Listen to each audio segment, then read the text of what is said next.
আঞ্চলিক আবহাওয়া কেন্দ্র কলকাতার দৈনিক আবহাওয়া আপডেট ভিডিওতে আপনাকে স্বাগত। আজ সর্বনিম্ন তাপমাত্রা ছিল দক্ষিণবঙ্গে কল্যাণীতে 15.2 ডিগ্রি সেলসিয়াস, উত্তরবঙ্গের সমতলে পুন্ডিবাড়িতে 13.6 ডিগ্রি, পাহাড়ি দার্জিলিং এ 5.4 ডিগ্রি, কলকাতাতে সর্বনিম্ন তাপমাত্রা ছিল 18.5 ডিগ্রি সেলসিয়াস। দার্জিলিং জেলায় সকালবেলা হালকা কুয়াশা দেখা গিয়েছে। দক্ষিণ পূর্ব বঙ্গোপসাগরের উপর অবস্থানরত ঘূর্ণাবর্তটি বর্তমানে অব্যাহত রয়েছে এবং তা সমুদ্রপৃষ্ঠ থেকে প্রায় 1.5 কিমি পর্যন্ত বিস্তৃত। অঞ্চলের স্থলভাগের উপর বর্তমানে কোনো উল্লেখযোগ্য আবহাওয়াগত পরিস্থিতি বিরাজ করছে না। আগামী 7 দিন রাজ্যের সর্বত্র প্রধানত শুষ্ক আবহাওয়া দেখা যাবে। আগামী 7 দিনে কোনো আবহাওয়ার সতর্কতা বার্তা নেই।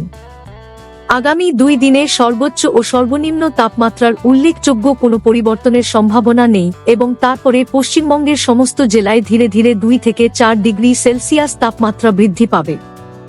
আবহাওয়া সম্পর্কিত আরও আপডেটের জন্য আমাদের অফিসিয়াল ওয়েবসাইটটি অনুসরণ করুন।